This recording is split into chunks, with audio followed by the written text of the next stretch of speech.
우리가 누가복음을 쭉 강의하는 중에 있는데 누가복음의 총 주제는 예수는 메시아라는 것이 총 주제입니다. 그러니까 우리가 누가복음을 계속 읽으면 우리 마음속에 얻어지는 결론이 예수님이 메시아구나, 구세주구나 하는 것을 알도록 그렇게 계속해서 써가는 그런 책입니다. 그러기 위해서 이 누가는 크게 네 가지 구분을 하면서 이 주제를 설명하고 있습니다. 첫째는 메시아의 오심과 준비 기간, 두 번째는 갈릴리에서의 사역, 그러니까 메시아 되심을 나타내는 사역. 그렇기 때문에 이때에는 이적과 기적에 대한 역사들이 참 많습니다. 우리가 이미 살펴보셨습니다. 이적과 기적이 많고 메시아 구세주만이 하실 수 있는 일들을 많이 하게 됩니다. 그래서 사람들이 놀랍니다.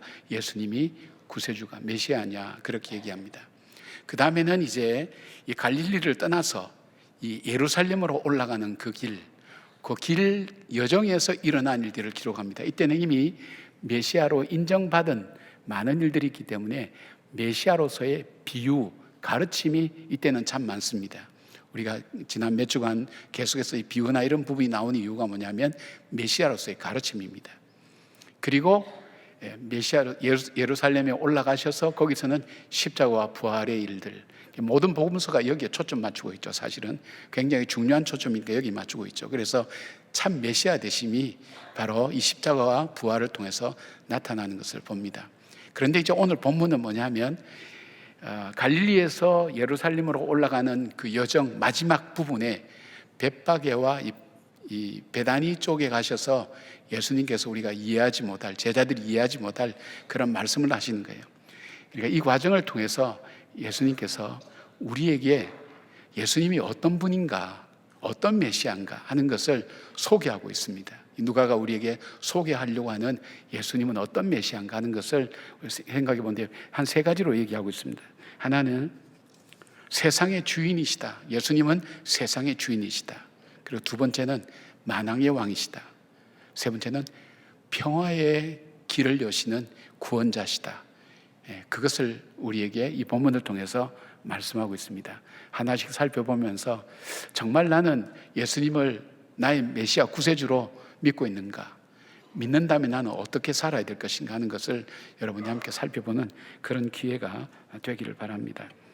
첫 번째, 예수님은 이 세상의 주인이신 예수님을 증거하는 길입니다. 이 길이 이 세상의 주인이 예수님이라는 것.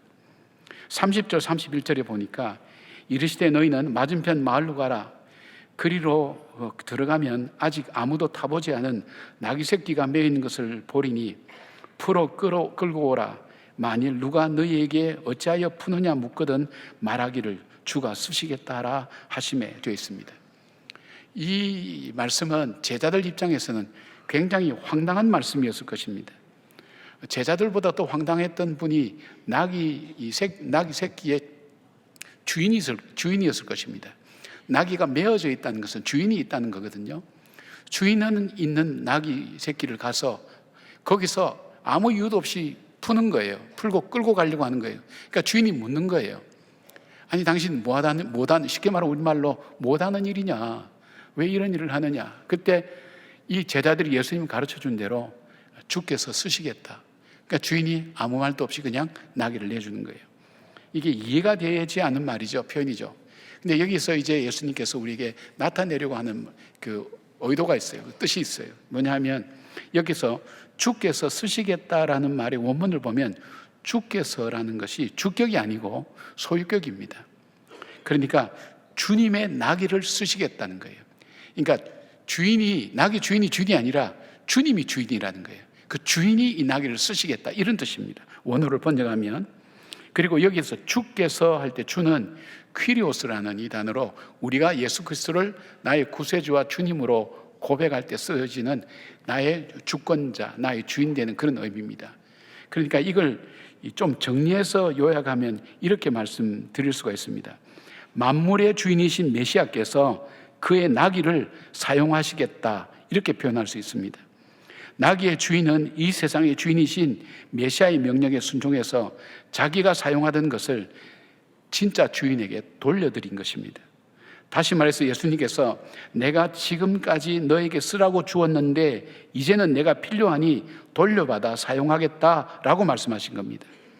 이 사건은 예수님께서 이 세상과 만물의 주인임을 보여주는 중요한 의미를 담고 있습니다.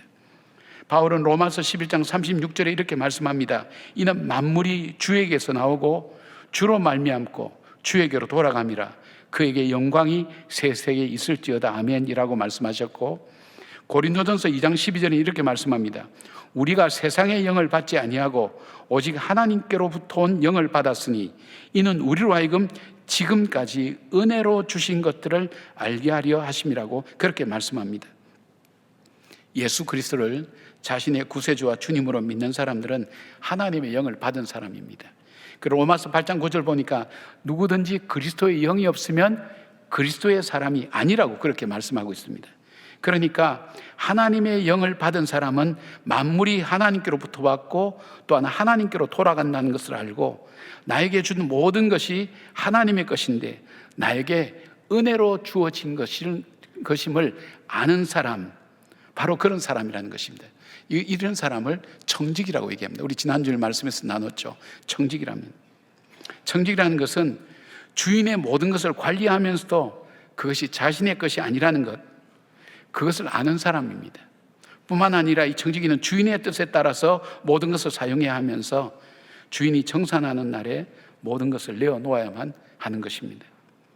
여러분, 우리가 사는 세상에 진정한 내 것이 있습니까? 올 때 빈손으로 온 것처럼 갈 때도 우리는 아무것도 가지고 가지 못합니다. 이 알렉산더 대왕이 아시아, 유럽, 그 다음에 아프리카까지 정복했던 이 역사상 전쟁에서 한 번도 패배한 적이 없는 알렉산더 대왕, 그분도 죽을 때 관에 구멍을 두고 냈다 그러지 않습니까? 팔을 양쪽으로 냈답니다. 세상을 지배했지만 갈 때는 아무것도 가지고 가지 못한다는 것을 교훈으로 보여주기 위해서 그런 얘기가 이렇게 있습니다. 마찬가지죠. 저도 여러분도 마찬가지입니다. 우리가 빈손으로 왔고 갈 때 가지고 가는 것 아무것도 없습니다. 내가 오래 쓰고 있으면 내 것처럼 여겨집니다. 하나님의 영을 받은 사람은 이걸 깨닫는 거예요. 하나님께서 은혜로 나에게 주어주신 것이라는 것을 깨닫는 사람이라는 겁니다. 그래서 주인이 달라고 하면 우리의 것을 주장할 아무런 이유가 없습니다. 믿는 사람은 하나님의 절대 주권을 인정하는 사람입니다. 내 생명도, 내 가족도, 내 소유도 내 것이 아니라 하나님께서 나에게 은혜로 주신 것이다. 그리고 나는 이것을 모든 것을 관리하는 청지기일 뿐이다. 그 마음으로 살아가는 사람, 바로 그 사람이 하나님의 사람이라는 것입니다. 여러분, 아무리 똑똑하고 지식이 많은 사람도 하나님께서 작은 핏줄 하나만 건드리시면 지식은 물론 그의 가지고 있는 모든 총명 자체도, 생명조차도 자기의 것이 아니라는 것을 깨닫게 됩니다. 아무리 많이 갖고 있는 견고한 재산가라 할지라도, 높은 사람이라 할지라도 주인이 차지하시면 하루아침에 소유도 권력도 없어지는 것을 보게 됩니다. 우리는 역사와 현실과 다른 사람들의 삶을 통해서 이것을 매일 체험합니다. 그 사람의 삶이 아니라 내 모습도 언젠가는 저렇게 될 것이라는 것을 우리는 알고 있어야 되는 것입니다. 그래서 우리는 모든 것이 은혜 이렇게 고백하는 그 이유가 뭐냐면 이 세상을 살 때 내가 어떻게 살아왔지, 저도 그런 것 같아요. 살아온 삶 볼 때에 내가 어떻게 이 삶을 살아왔지, 내 힘이 아니구나. 지금 돌아보면 그때는 내가 노력하고 내가 애써서 이루어진 것이라고 생각했는데 살면서 가만히 돌아보니까 이게 내 힘으로 된 것이 아니라는 거예요.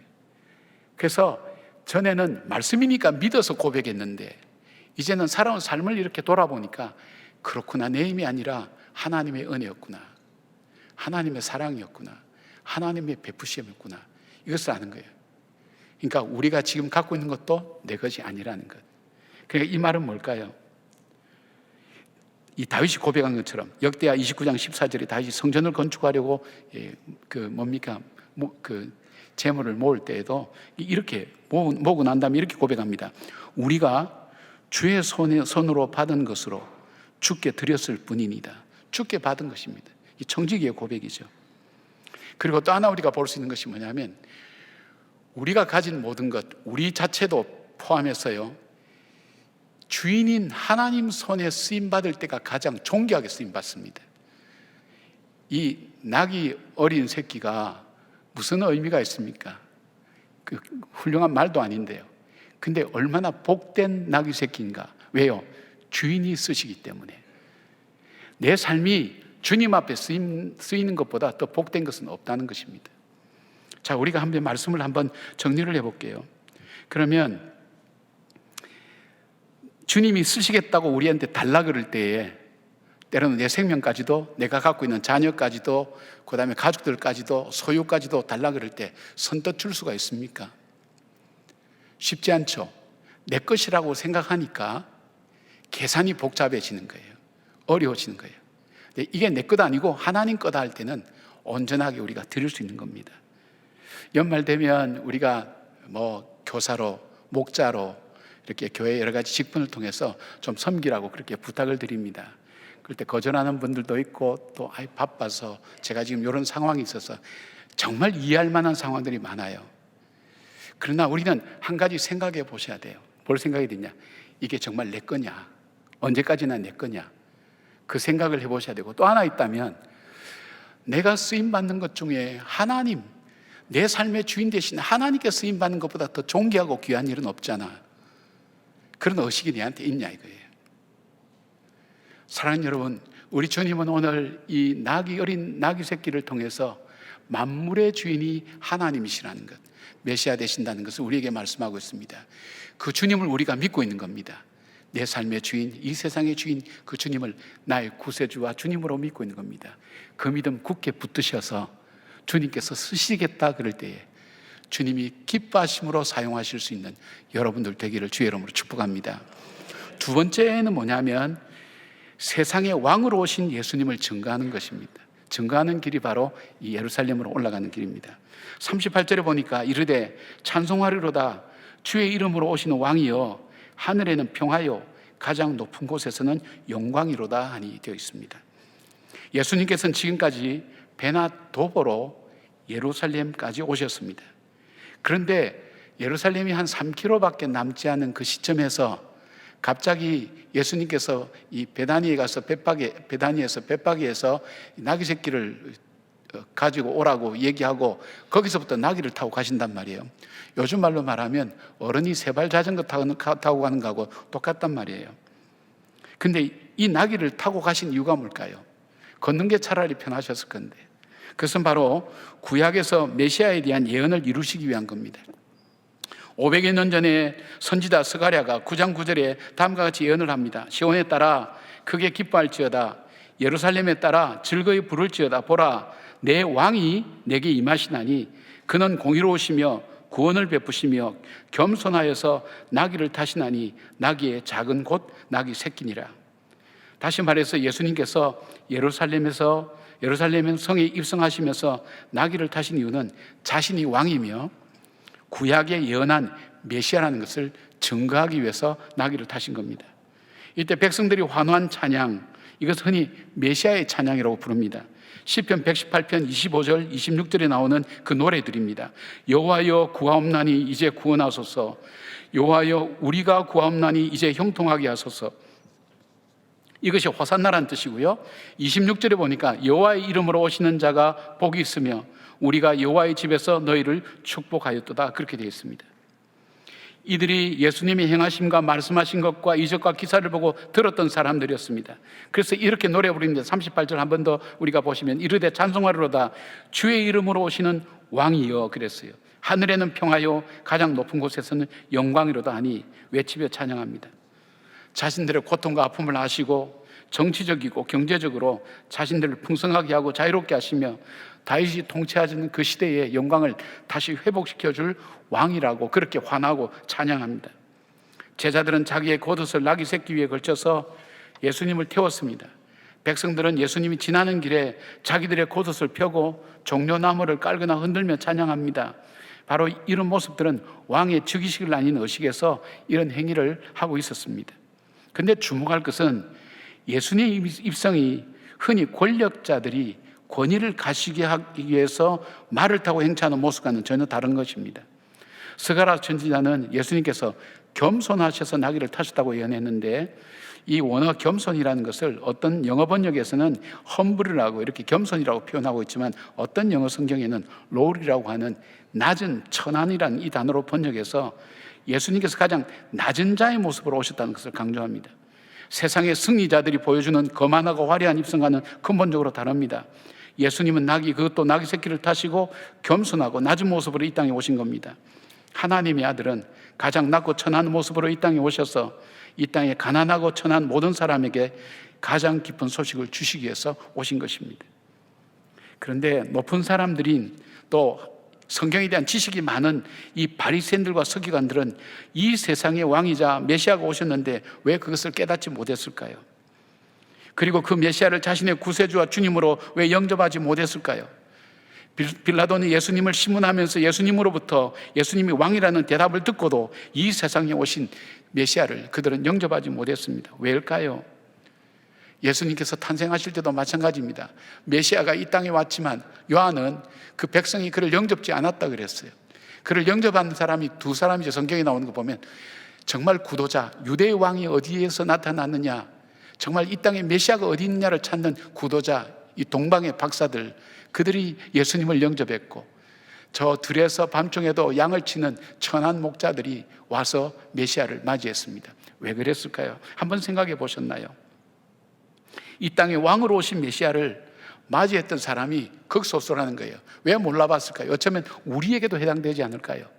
내가 예수 믿고 그냥 신앙생활하고 바리새인과 서기관처럼 성경도 많이 안다고 하지만 정말 예수님을 내 삶 속에서 나의 마음을 다해 나의 구세주로 영접하고 내가 그렇게 살아가고 있는가? 그리고 그 하나님이 나의 왕 되신 것을 믿고 고백하면서 오늘도 나는 살아가고 있는가? 한번 우리가 돌아봐야 됩니다. 왜 그럴까요? 지난 2019년에 대구 제1교회와 영천 제1교회에서 일제강점기에 금지되거나 부분적으로 삭제 혹은 수정된 찬송가 35곡을 전시했습니다. 굉장히 의미가 있었죠. 근데 이 수정되거나 삭제된 이 찬송가의 이 내용을 보니까 애국심을 고취시키는 가사나 일본 천황 외에 다른 존재를 왕으로 부르는 찬양을 금지한 겁니다. 대표적으로 보면 580장 삼천리반도 금수강산, 이 애국심 고취한다는 거예요. 이 땅이 좋은 땅 금수강산, 하나님 주신 동산. 그러니까 이거 못 부르게 했어요. 그리고요 24장 왕 되신 주 다 찬양하여라, 이런 찬양은 못 부르게 했어요. 왜냐하면 신사참배나 그 다음에 일제의 통치 이념에 반하지 않도록 위해서 이루어진 거예요. 왕은 일본에 천황 하나밖에 없다는 거예요. 그러니까 왕 되신 예수를 부르지 못하게 한 거예요. 심지어는 성경책도 삭제시켰어요. 모세오경을 삭제시키고 계시록도 삭제시켰어요. 하나님의 구속의 역사를 담기 때문에. 여러분, 세상은 우리로 하여금 하나님을 왕으로 섬기지 못하도록 끊임없이 얘기합니다. 일제시대가 지나갔지만 지금도 세상은 우리로 하여금 쉽게 하나님을 왕으로 인정하지 않도록 만듭니다. 내 마음의 욕망이 왕이 됐어요. 왕이라는 게 나를 통치하는 거예요. 그 욕망이 나를 통치하는 거예요. 돈이 나를 통치하는 거예요. 자식이 통치하는 거예요. 내가 생각하는 명예나 권세가 나를 통치하는 거예요. 하나님을 왕으로, 그 예수 그리스도를 왕으로 섬기지 못하도록 끊임없이 세상은 우리에게 왕으로 오신 예수님 영접하지 못하도록 만든다는 것입니다. 여러분, 우리가 겸손하지 않으면, 낮아지지 않으면 주님을 만날 수 없고 영접할 수 없어요. 우리 성도들 중에 만나보면 대부분, 거의 대부분입니다. 저를 포함해서 대부분 예수님을 인격적으로 만나고 저분을 참 구세주로 영접하고 또 예수를 믿게 된 계기를 이렇게 들어보면 하나님께서 낮추시는 작업이 먼저 시작됐어요. 고통 중에 실패하든 아픔을 주든 자기 자신에 대해서 실망하든, 그래서 자기 자신에 대해서 견고하게 믿던 그 부분을 다 깨트리고 낮추신 다음에 우리가 주님과 만나는 계기가 이루어진 사람들이 대부분이에요. 왜 그럴까요? 우리가 낮아지지 않으면 낮은 자리에 오신 예수님을 만날 수가 없어요. 볼 수가 없어요. 천한 자리에 오신 그 예수님을 볼 수가 없어요. 우리가 대단한 존재 같지만 성경이 우리를 창조하고 우리를 만든 그 성경이 보는 우리는 뭘까요? 너희는 본질상 진노의 자녀라 그랬어요. 허물과 죄로 이미 죽었다는 거예요. 살아있지만 살아있는 존재가 아니라는 거예요. 뭐 대단한 것처럼 여러 가지 붙어 있지만은 아무것도 아니라는 거예요. 본질상 하는 일이나 삶이 본질상 진노의 자녀라는 거예요. 태생 자체가 죄를 지었기 때문에 죄인이 아니라 죄인이기 때문에 죄를 지을 수밖에 없는 존재라는 거예요. 그런 존재가 바로 우리라는 거예요. 그런 우리를 구원하시기 위해서 가장 낮은 자리에 천한 모습으로 오셔서 나 같은 죄인도 구원해 주시고 나의 구세주와 주님이 되어준 주님, 우리는 얼마나 그 주님을 찬양하고 있을까요? 정말 그 주님을 나의 왕이요, 나의 제사장이요, 나의 선제자로 정말 받아들이고 있는지, 내 보좌에 내가 앉아있지는 않은지 모르겠어요. 내 보좌에 내가 앉아있다는 건 뭘까요? 내 삶에 가장 영향력 미칠 수 있는 물건이나 사람이 무엇인가? 왕으로 섬기는 사람은 두 가지예요. 첫째는요, 하나님만을 경배합니다. 이 왕으로 섬긴다는 것은 정말 경배의 대상이 하나님밖에 없다는 거예요. 다른 거는 경배의 대상이 아니에요. 하나님만이 예배를 받으시는, 가치가 있는, 내가 진정으로 내 삶을 다해서 경배할 만한 가치가 있는 분, 그 하나님 것을 아는 거예요. 그러니까 예배가 어떤 거예요? 예배가 소중한 거예요. 예배 시간이 우리에게 잠시 눈 돌릴 틈이 없어요. 나의 왕 되신 그 주님 앞에 내가 올려드릴 마땅한 내 마음과 정성을 다해 올려드리는 그 삶이 왕으로 모시는 사람 마음속에 찾아오는 거예요. 또 하나 있다면 왕으로 모신 사람의 특징 중에는 염려와 걱정을 내려놓습니다. 왜일까요? 다윗이 고백했던 것처럼, 왕이신 나의 하나님, 그렇게 고백했던 것처럼. 왜일까요? 그 왕은 어떤 왕이었어요? 시편 23편을 통해서 여호와는 나의 목자시니 내가 부족함이 없으리로다 하면서 다윗이 고백한 게 세 가지예요. 그 왕 되신 그 하나님, 나를 인도해 주셨다, 가이딩해 주셨다, 인도해 주셨다, 나를 보호해 주셨다, 그리고 나에게 공급해 주셨다. 광야 같은 인생을 살면서 바로 이스라엘 백성을 인도하시고 공급하시고 보호해 주신 그 하나님의 은혜처럼 그 하나님 은혜가 나에게 있단 말이에요. 들의 백합화보다도 너희들이 더 소중하지 않느냐? 공중나는 새를 바라보라. 저들을 먹이지도 입히지도 않는데 저들이 살아있지 않느냐? 살아가지 않느냐? 너희들이 이 새보다, 이 백합화보다 더 귀중하지 않냐? 더 소중한 것이 아니냐? 주님의 그 약속을 받아들이는, 믿는 거예요. 우리는 오늘도 생활이 어려움 많아요. 생활의 문제를 걱정하고 염려할 수밖에 없어요. 여러분, 한 문화씩 나누었던 그 종들이 먹고 사는 걸 걱정했을까요? 왜 걱정 안 했죠? 모든 것이 주인이 알아서 해주기 때문에. 자기들은 한 문화 가지고 장사하는 것만 생각했단 말이에요. 그래서 주님 뭐라고 말씀하셨어요? 너희는 그의 나라와 그의 의를 먼저 구하라. 그러면 이 모든 것을 너에게 더하시라 하신 말씀이 바로 그 말씀이에요.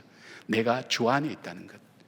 내가 염려하고 걱정한다고 해서 키를 한 잔 더 할 수 있겠느냐 하신 말씀처럼 염려하고 걱정하지 않고 주님께 맡기는 거예요. 염려가 이럴 때마다 끊임없이 주님께 맡기는 거예요. 주님 앞에 근심과 걱정도 맡기고 기도하며 살아가는 거예요. 왜요? 나의 왕이시니까. 사랑하는 여러분, 왕 되신 주님을 섬기는 예배가 여러분 삶 속에서 살아나기를 바랍니다. 왕 되신 주님으로 인해서 여러분의 염려와 근심을 내려놓고 하나님께서 우리에게 주신 삶의 길을 걸어갈 수 있는 그런 저와 여러분 되기를 바랍니다. 아멘. 세 번째는 이 예루살렘으로 올라가는 길이 어떤 길이냐면 세상의 평화의 구원자로 오신 예수님을 증거하는 길입니다. 38절 말씀을 한번 더 보겠습니다. 이르되 찬송하리로다 주의 이름으로 오신 왕이여 하늘에는 평화요 가장 높은 곳에는 영광이라다 하니. 그래서 하늘에서는 평화요라는 표현은 누가만의 독특한 기록입니다.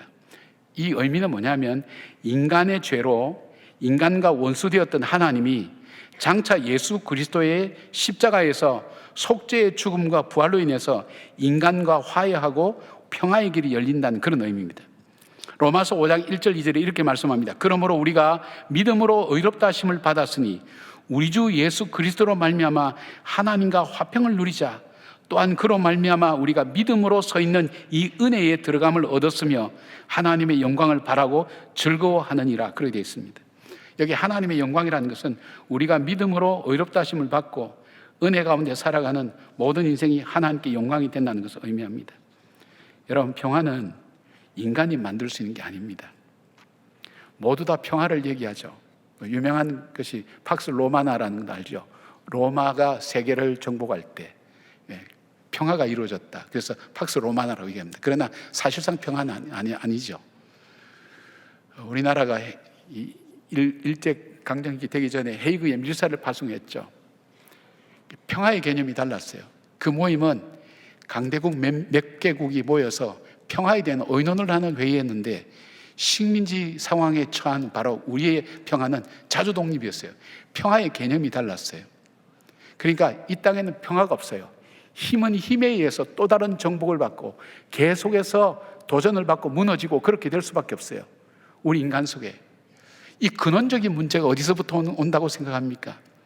하나님 말씀은 이렇게 말씀해요. 이 근원적인 문제는 하나님과의 관계가 끊어질 때, 하나님과의 관계가 끊어진 것만 아니라 자기 자신과의 관계가 무너졌고, 사람과의 관계가 무너지고, 자연과의 관계가 무너지면서 인간관계는 갈등과 싸움과 다툼과 죄와 병과 사망으로밖에 끝날 수밖에 없는 것이 인생이라는 거예요. 인생이 70이요 강건한 80이라 그랬는데 그것이 수고와 슬픔밖에 없다고 모세가 그렇게 고백했지요. 살아가는 그 삶 속에서 우리 인생살이가 그런 것 아니겠어요? 살수록 삶이 어렵다는 것을 참 많이 느껴요. 여러분 힘들지 않으시나요? 힘들지 않는 사람이 아무도 없을 거예요. 인생 자체가 마찬가지요. 저 사람은 걱정도 없겠지. 물어보세요. 걱정이 없는가? 염려와 걱정이 가득한 세상 속에 살아가고 있어요. 평안이 없어요. 평화가 없어요. 이 세상의 평안은 사람이 만들 수 있는 게 아니에요. 그러니까 42절에 보니까 예수님께서 이렇게 말씀하세요. 평화에 관한 일을 알았더라면 좋을 뻔하였거니가 그랬어요. 여기 평화로 번역된 에이레네라는 이 헬라어 단어는 히브리어 샬롬과 같은 말입니다. 단순히 갈등이 없는 상태를 말하는 것 아닙니다. 온전한 평화를 말합니다.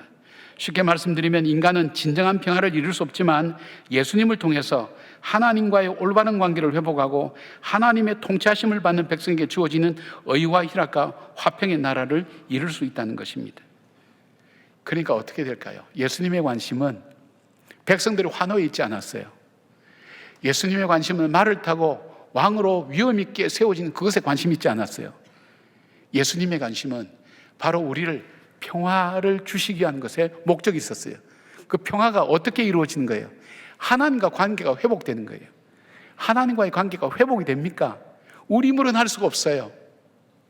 하나님의 아들이신 예수님께서 우리의 죄의 저주를 다 뒤집어 쓰시고 허물과 모든 걸 뒤집어 쓰시고 십자가에서 이 죄의 대가를 치르셔야 돼요. 그러니까 십자가가 중요한 거예요. 그러니까 이 모든 복음서의 초점이 이 십자가와 부활에 초점 맞춰지는 거예요. 왜요? 이것이 메시아 되심에 대한 완성이니까. 예수님의 관심은 거기에 있었어요. 다른 것이 있지 않았어요. 누구와 마찬가지로 모든 복음서의 주제가 바로 예수님의 죽음과 부활에 관한 것이죠.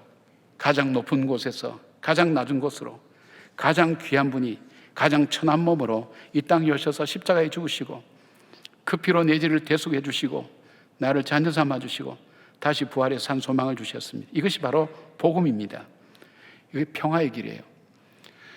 평화의 길이에요. 그래서 막 세계가 평안하고 크게 생각하지 마시고요. 내 마음속에 갈등과 두려움과 염려가 없는 것, 가족 간에 화목하고 기쁨이 있는 것, 친척 간에 잘 지내는 것, 이웃과 잘 지내는 것, 나라가 화목한 것, 이 모든 것 속에서 근원이 무엇이냐? 하나님과의 관계가 깨어진 데서 온 것이라는 거예요. 그러니까 이 문제를 해결하는 것이 바로 예수님의 사명이었어요. 이 땅에 보내심 받은 목적이었어요. 그것이 십자가입니다. 십자가가 우리에게 굉장히 소중한 거예요. 바로 예수님께서 우리 죄를 짊어지시기 위해서 저 십자가의 보배로운 피를 흘려주셨다. 이것이 복된 소식이에요. 기쁜 소식이에요. 나의 살 길이 열리는 거예요. 이것을 복음이라는 거예요. 이 복음을 믿는 거예요. 이 복음을 붙드셔야 돼요. 이 복음을 붙드셔야 내 삶이 바뀌어요. 왜요?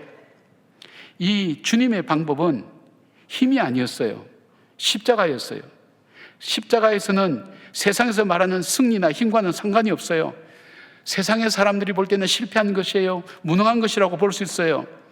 그리고 악한 무리는 자기들이 예수님을 십자가에 못 박아 죽인 것이 자기들이 승리했다고 그렇게 여겼습니다. 그러나 십자가는 하나님의 승리였고 하나님께서 죄인된 인간을 구원하시면서 참된 평화를 주시는 하나님의 방법이요 지혜였습니다. 따라서 우리에게 진정한 힘은 바로 이 십자가에서 나오는 능력입니다. 왜요? 나를 구원하기 위해서 이 땅에 오셔서 가장 참혹한 방법인 십자가로 내 죄를 대신 치루어 주시고 나를 구원해 주시고 자유케 하셨다는 것, 그것이 바로 우리가 붙들어야 될 복음입니다. 이 복음이 능력입니다. 어떤 능력이죠? 내 죄를 사하는 능력입니다. 나를 저주에서 해방시키는 능력입니다. 죄인을 구속하시는 능력입니다. 나를 새롭게 변화시키는 은혜입니다. 부흥에 가서 이랬으면 벌써 아멘이 여러 번 나왔습니다. 여러분이 마음으로 아멘 하는 걸 제가 알고 있습니다. 그러나 가끔은 아멘 하는 것도 중요합니다. 예. 늦게라도 하는 사람이 더 복된 사람입니다. 참 신비로워요. 이게 우리가 이제 옛날 여러 가지 예화를 많이 들었지만 이 존 뉴턴 목사님이라는 분은 7살 때 신앙이 좋은 어머니가 돌아가셨어요. 어머니가 돌아가시고 방황했어요. 그러니까 배를 타는 아버지가 자기 배 태웠어요. 9살부터 배를 탔어요. 뱃사람이 험한 걸 배웠어요. 그 중에서 이 사람이 한 것은 노예상선을 탄 거예요. 나중에 노예상선의 뱃사람이 되었어요. 그런 일을 하는 사람은 사고가 우리 보통 사람하고는 다릅니다. 노예는 인간도 아니야. 물건이야. 노예, 그 당시 들어보면 노예가 배에 타고 오면서 많이 죽었어요. 많이 바다에 던지고 그랬어요. 전혀 양심의 가책을 받지 않았어요. 그러던 그가 1748년도에 큰 폭풍을 만나서 죽음의 사경의 위기 때, 그때 낮아졌어요. 깨어졌어요. 하나님을 찾았어요. 어머니가 말씀하셨던 그 하나님. 그리고 그 십자가가 바로 그 십자가 앞에 자기의 죄가 사해졌다는 것을 깨닫게 된 거예요. 그 십자가가 나를 살렸다고. 그래서 그가 불렀던 찬양이 뭐냐면, 지었던 찬양이 뭐냐면 어메이징 그랬어요. 은혜다. 은혜라는 건 뭐냐면 받을 수 있는 자격이 없는 사람에게 베풀어 주시는 일방적인 하나님의 호의다. 은혜죠. 받을 수 있는 자격이 자기한테는 없는 거예요. 나쁜 짓이나 나쁜 짓은 다 하고 다녔으니까 자기 같은 죄인이 어떻게 용서받을 수 있을까? 그래서 나 같은 죄인 살리신 그 은혜에 놀라워 그 찬송을 부를 수 있는 거예요. 내 삶을 바꿀 수 있다는 게 엄청난 능력이잖아요. 세상에서 가장 바꿀 수 없는 것이 내 마음 아니에요. 내 마음이 손바닥 뒤집듯이 한다 그러지만 이 마음이 한번 병들기 시작하면 굳어지면요, 이 마음 안 바뀌어요. 쉽게 표현하는 게 뭘까요? 내 눈에 흙이 들어가기까지는. 이런 표현 잘 쓰는 게 뭐냐면 마음이 안 바뀌는 거예요. 완악한 마음이 되는 거예요. 굳어진 마음 되는 거예요. 근데 내 마음을 바꾸는 힘, 나의 삶을 바꾸는 힘, 나의 운명을 바꾸는 힘, 이게 복음이에요. 그게 십자가예요. 사랑하는 여러분, 주님께서 예루살렘 보시면서 우셨다 그랬죠. 왜 우셨냐면 평화의 길을 잃어버린 나라가 망할 것을 보셨기 때문이에요. 예수님이 돌아가시고 난 다음 한 40년 뒤에 AD 한 70년 로마의 티투스 황제에 의해서 예루살렘이 돌 위에 돌 하나 남지 않고 처참하게 멸망당할 것, 그리고 60만 명이나 되는 많은 인원이 죽음을 당할 것을 보신 거예요. 그게 뭐냐면 평화의 길을 모른다는 거예요. 예수님을 통해서 이루어질 평화의 길을 모르는 저들, 그렇기 때문에 죽음을 갈 수밖에 없는, 이룰 수밖에 없는 그들, 그리고 백성들을 볼 때 목자 없는 양떼같이 불쌍히 여기셨기 때문에 주님은 우셨는데 그냥 우신 게 아니에요. 통곡하셨다 그랬어요. 이 원어를 보면 통곡이에요. 통곡. 가슴에서 정말 복받쳐 오르는 그 아픔과 고통을 가지고 우는 그 부르짖음을 말하는 거예요. 그만큼 고통스러운 거예요. 그 주님은 오늘 우리를 보시면서 그러지 않을까요? 그렇기 때문에 그는 십자가를 지면서 그 순종하며 따라가게 되었어요. 여러분, 무리들 틈에서 호산나 찬양은 하지만 세상이 생각하는 것과는 다르죠. 하나님이 세우신 나라는 겸손함입니다. 낮아짐입니다. 결국은 십자가를 지기까지 하나님께 순종하는 것입니다. 칼을 쓴 자는 칼로 망한다고 말씀하신 것은 뭘까요? 세상의 힘으로는 평화를 이룰 수 없다는 것, 주님은 알고 계시고 우리에게 말씀하고 계신 거예요. 내 힘으로, 내가 가진 지식으로, 내가 가진 물질로, 내가 가진 권력으로, 권세로 평화를 이루지 못한다는 것, 또 다른 갈등과 아픔을 주는 요인으로 사용될 수 있다는 것을 우리가 깨달아야 합니다. 그래서 어떻게 해야 되죠? 예수 그리스도의 십자가를 붙드는 저와 여러분 될 거예요. 여러분, 우리가 약할 때 강함이라고 바울은 그렇게 고백했어요. 왜냐하면 내가 약하기 때문에 내 약함을 알기에 나를 능하게 하신 그 예수 그리스도의 십자가를 내가 붙들고 그 십자가의 능력이 나의 능력이 되기 때문에 강한다 그랬어요. 여러분, 신앙적으로 흔들리고 어려울 때 십자가를 생각하십시오. 나를 구속하신 그 십자가, 나를 구원하신 그 십자가 붙들면서 왕 되신 주님을 섬기고 세상의 주인이신 주님 앞에 우리가 온전히 내어드리면서 복종하고 순종하고 하나님 나라의 의와 희락과 화평이 넘치는 그런 삶을 누리시는 우리 모두가 되기를 주님의 이름으로 축복합니다. 아멘. 기도하겠습니다. 하나님, 우리는 평화의 길을 모릅니다. 평화의 길을 모색한다고 회담도 하고 제도도 바꾸어보고 시스템도 바꾸어보지만 평화가 아니라 더 다른 갈등과 아픔을 유발하는 것이 우리 사람들이 하는 일입니다. 평화의 길이 주님께만 있다는 것을 저희들이 압니다. 그러기 그 평화를 위하여 십자가에 달리셔서 우리의 죄와 허물을 다 씻어주시고 하나님 보좌 앞에 담대히 나갈 수 있는 귀한 은혜를 베풀어 주셨으니 그 은혜의 하나님 놀라운 일들을 붙잡고 십자가를 자랑하며 믿음으로 살아가는 저희들 되게 하시고 하나님의 통치하심 앞에 나의 모든 것을 내어드리며 주님께서 다스리시는 그 복된 나라의 백성으로 살아가는 저희들 되게 하여 주시옵소서. 우리나라를 하나님 불쌍히 여기셔서 주님이 통치하신 나라가 될 수 있도록 진정한 의와 희락과 화평이 이루어진 나라가 될 수 있도록 주여 이 나라를 정말 불쌍히 여기시고 하나님 긍휼히 여겨 주시옵소서. 역사의 어려움 겪을 때마다 우리 힘으로 이겨오지 않았습니다. 곳곳에 숨어있는 하나님의 놀라운 역사의 분기점을 저희들은 발견하게 됩니다. 주여 역사하여 주시옵소서. 다시 이 백성을 일으켜 세워 주시옵소서. 주 앞으로 돌아오게 하시고 이 민족이 지은 죄를 하나님 용서하시고 긍휼히 여겨 주시옵소서. 예수님의 이름으로 기도드리옵나이다. 아멘.